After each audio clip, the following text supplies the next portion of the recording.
I'm Matt McClure, and this is Currents. Are airports hijacking your dignity?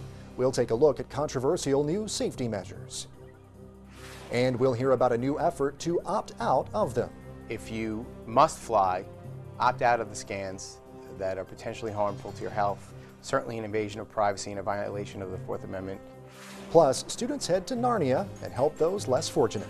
Teaches young kids to help people that are in need, like the homeless, and I think it was just a really good idea, and I'm glad we paid.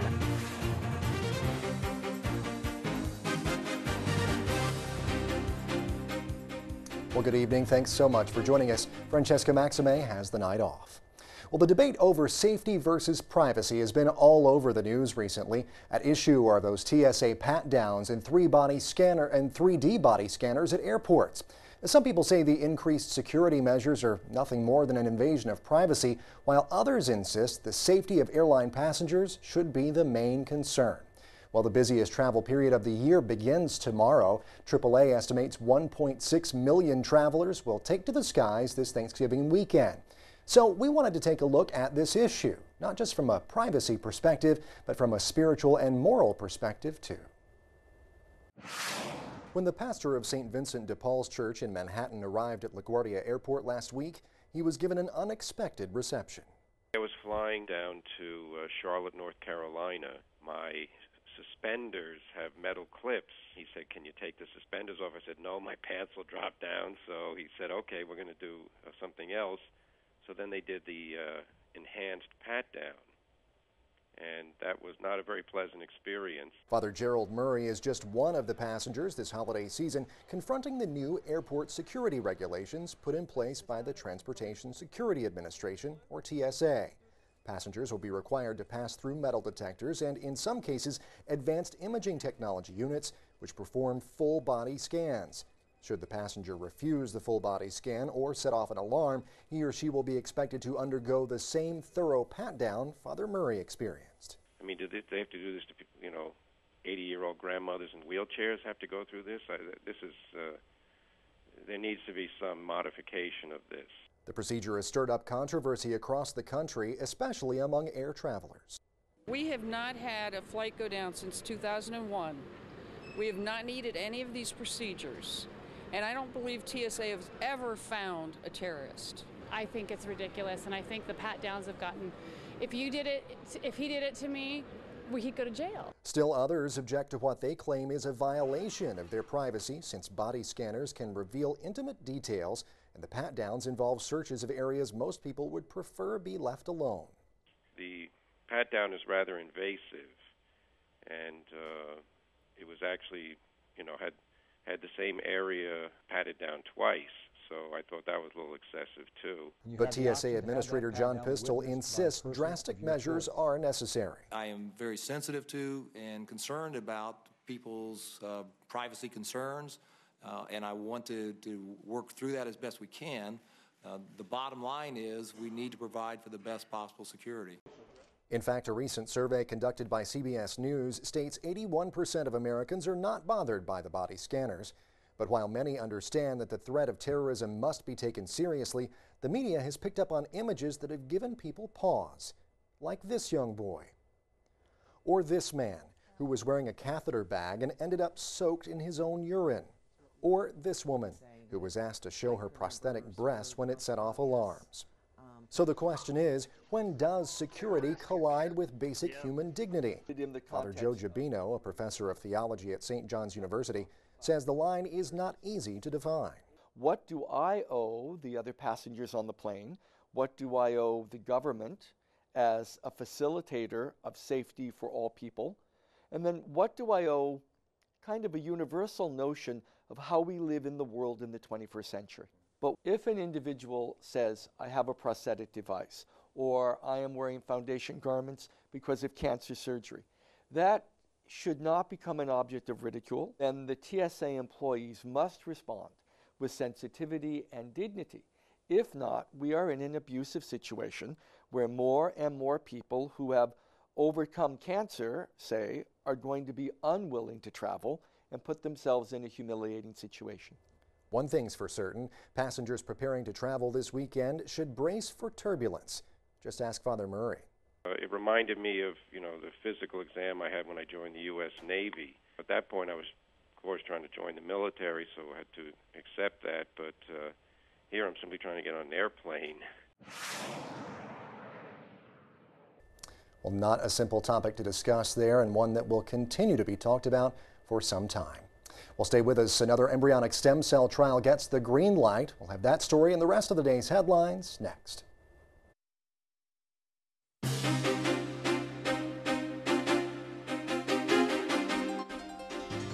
Welcome back to Currents. I'm Matt McClure. Coming up in a bit, we'll head through the wardrobe as some local kids experience Narnia for a good cause. But first, let's take a look at the day's headlines.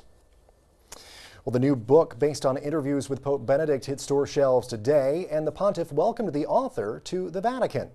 German journalist Peter Seewald wrote the new book called Light of the World, the Pope, the Church, and the Signs of the Times, based on some 20 hours of interviews with Benedict. Even before its release, the book stirred up some controversy after excerpts were published, including one exchange where the pontiff said condom use by male prostitutes was a good moral step toward taking responsibility for one's actions and preventing the spread of disease. Well, the Vatican today said the comments on condoms apply to women as well. A spokesman said Benedict believes an individual's gender does not matter as long as he or she takes the other person's life into consideration. Well, meantime, there could be a breakthrough in the fight to prevent HIV and AIDS from spreading. Researchers say a pill already in use to treat HIV has also proven effective in preventing homosexual men from catching the virus. A global study found the drug Truvada, if taken daily, decreases the risk of infection by up to 73%. Well, the shakeup is underway at the troubled religious order, the Legionaries of Christ. Pope Benedict asked for significant reforms after the Vatican discovered the group's founder sexually abused seminarians and was the father of 3 children. Rome Reports has the details of today's changes. The newly appointed pontifical delegate for the Legionaries of Christ, Cardinal Velasio de Pallas, together with the Order's General Director, Father Álvaro Corguera Martínez de Rio, has made key governance changes. De Pallas decided to temporarily augment the General Council, which also has the task of revising the Order's constitution. De Pallas will name the new 2 general councilors at the beginning of 2011, boosting the total number of councilors to 7 from 5. Legionary Christ Vicar General, Father Luis Garza, will no longer serve as territorial director for Italy, nor will he serve as the Dean of Studies. His Italy position will be taken over by Father Oscar Nader, while Father José Enrique Oyarzún will assume Garza's Dean of Studies position. But Garza will continue to serve as Vicar General and as the General Director's delegate to the Order's female religious. These are just some of the reforms that De Pallas has made to the Order just 5 months after Pope Benedict XVI asked him to be his personal delegate with authority over the Legionaries of Christ and the Regnum Christi movement.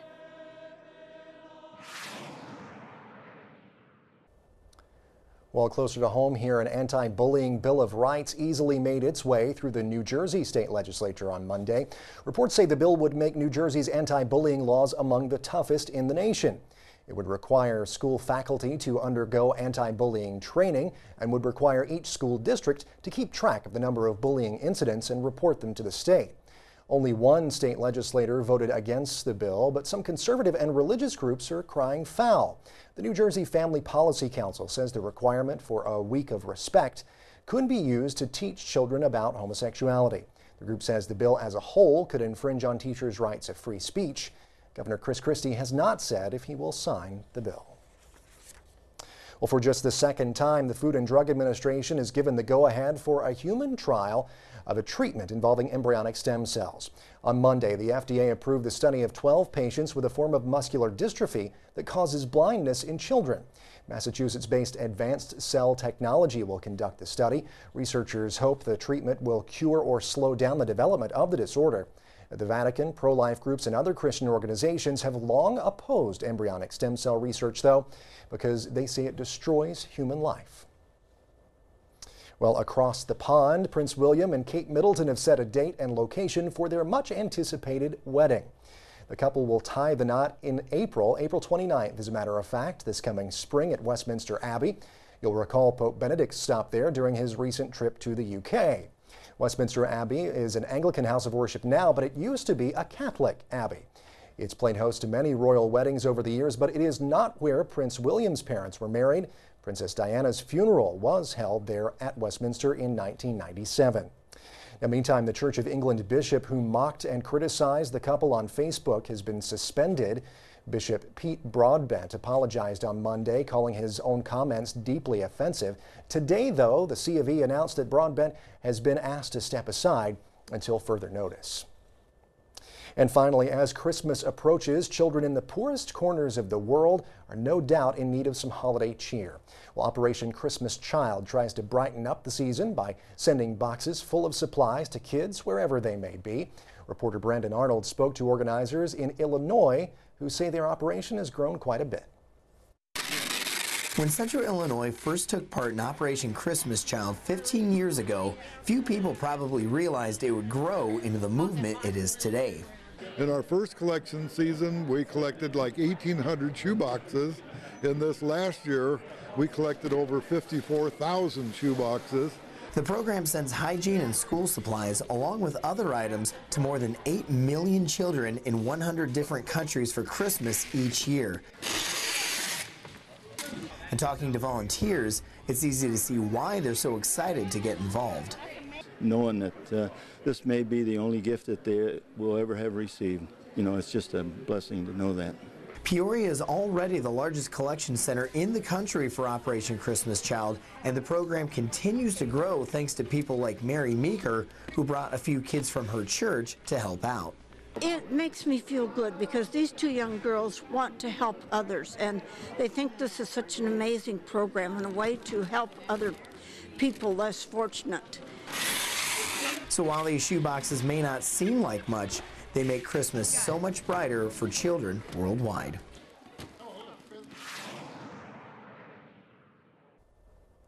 Well, stay tuned. There's much more Currents coming up. Just ahead, the new airport scanners may be more than just a privacy threat. Could they be hazardous to your health? A lot of research has come out that the radiation from these machines is harmful.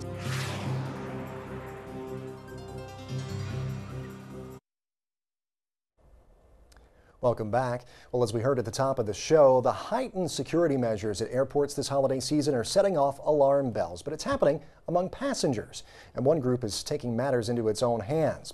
It's actually organizing a national opt-out day scheduled for tomorrow, the busiest travel day of the year. The idea is to encourage travelers to refuse the new body scanners. Yesterday, Francesca spoke with Danny Penzella, who is coordinating the effort at JFK Airport. Danny, thanks so much for joining us on Currents today. We appreciate it. You're welcome. WeWon'tFly.com, trying to tell people to not get on an airplane on the busiest travel day of the year, the day before Thanksgiving, if they feel as though the full body scan technology that is often employed now in airports and the pat-downs are just too intrusive. So you came up with this website and this idea. What is your message to people? Well, I think that we need to push back against the airlines and the TSA. So it's a two-pronged approach. If you must fly, opt out of the scans that are potentially harmful to your health, certainly an invasion of privacy and a violation of the Fourth Amendment, your Fourth Amendment rights. And if you can drive to your destination, protest the airlines. Send a message that profits will go down if they continue to subject the American people to harmful scans and invasive searches. Let's take this a step back. Obviously, the government is saying that this is to protect consumers, to protect flyers, to protect citizens from potentially, terrorist activities. Mm-hmm. We saw last year somebody try to sneak a bomb on in his underwear, and so these kind of scans would show that area, or if you were subjected to a physical touch TSA exam, then obviously that would also identify foreign objects. But talk to me about why you think that it's just going too far, even though they might want to be protecting people.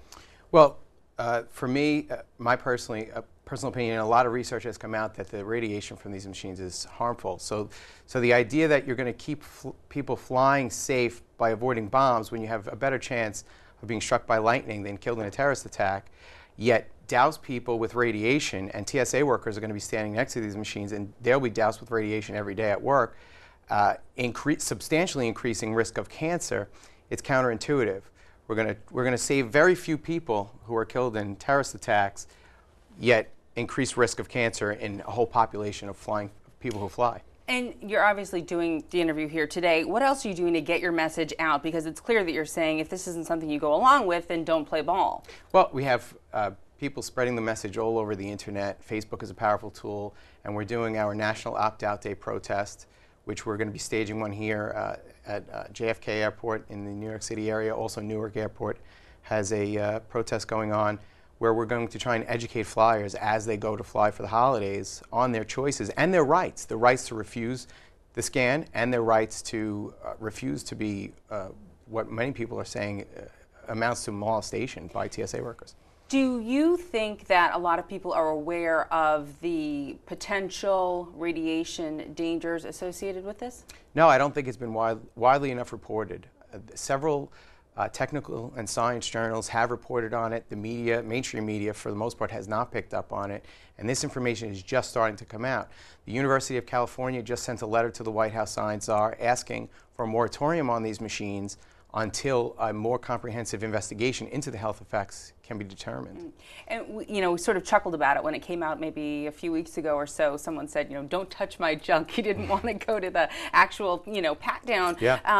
And he didn't, but, he refused to do that. What do you think the consumers are most mad about and most upset about? Is this sort of, putting their anger toward the body that's trying to protect them, or, is it really well-founded? Well, I think it's certainly within our rights to be upset if we're going to be violated in some way.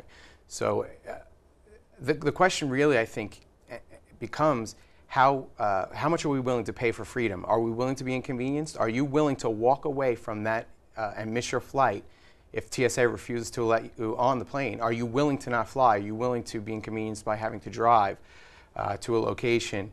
How much are you willing to sacrifice to ensure that your rights are protected?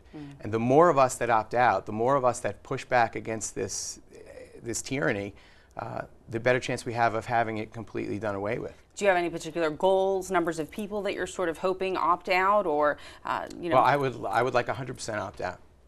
100% opt out would guarantee that the airlines are going to tell the TSA we need to find a less invasive way, a way of implementing security without violating the rights of the citizens.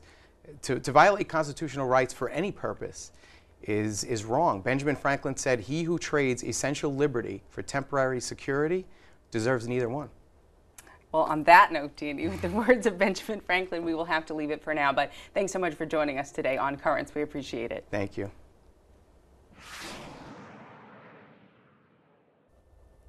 Our own Francesca Maxime there with Danny Penzella. Stay with us, there's more Currents straight ahead.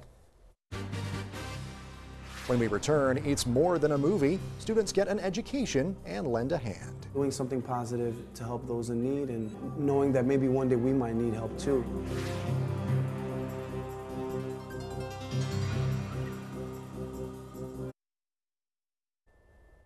Well, finally tonight, we take you to the movies, and it's all for a good cause. Last week, the diocese hosted a movie day for Catholic school students. The price of admission was an act of charity, a donation of winter clothes. We stopped by to check it out. The Office of Faith Formation had this idea to get kids involved in more activities, to bring some of the kids here to see a movie that had Christian undertones. What we're hoping is that the students will learn through the movie some of the Christian values that we as a diocese look to put forward. We have over 2,000 students that are registered to come to the program. We're doing 6 here at Douglaston, and we're doing 2 at St. Francis College in Brooklyn Heights. And we're using today Lion, Witch, and the Wardrobe. It's very artistic, a great movie. It's a lot of fun, action, adventure. The movie is a classic, actually, and they're very looking forward to seeing it. I was thinking this morning how I could relate. I'm a math teacher, how to relate it to math. I remember when I first saw this movie with my own children, it was so beautiful because of how the lion was portrayed as the lion dying, the lion being raised up to life again. So you can talk about so many things about Jesus. I've seen this movie a bunch of times, so I might get a little bored, but it's a good movie. I think it's important that they also, I guess, review after the film maybe what their experience was and what touched them about the movie. I think it has to do a lot with, I guess, the Christian faith. I used to be a teacher by trade, so I designed a lesson plan, some questions that the students can go back and work through based on the movie. It has a lot of symbolism questions that they can write about where all the Christian ideas are throughout the movie. What I think was the best idea is that it wasn't, there wasn't a charge, but you had to bring a donation, hat, scarf, gloves, or socks, which will be going to people who need them, which was a wonderful thing. It teaches like young kids to help people that are in need, like the homeless, and I think it was just a really good idea, and I'm glad we came. Our school is trying to help us like find the good in all of us, and that all of us can do something to help others. We will be working with some local parishes, and we'll be working with some bigger organizations into distributing this to the people that need it most. I think it's very important for them to understand that you should always take care of people, always raise your charity values, because there's so many of us that have so few things. I think that teaches them to be more Christ-like by doing something positive to help those in need, and knowing that maybe one day we might need help too. It gave them a sense of helping someone, you know, and doing something for someone. It's a good movie, I've got to say, and gave those kids an opportunity to spread a little warmth this holiday season, quite literally. Well, that is it for tonight. Now, coming up tomorrow, it's the day before Thanksgiving. Can you believe it? But some are already getting into the spirit of the day. We'll visit a church in the Bronx helping those in need.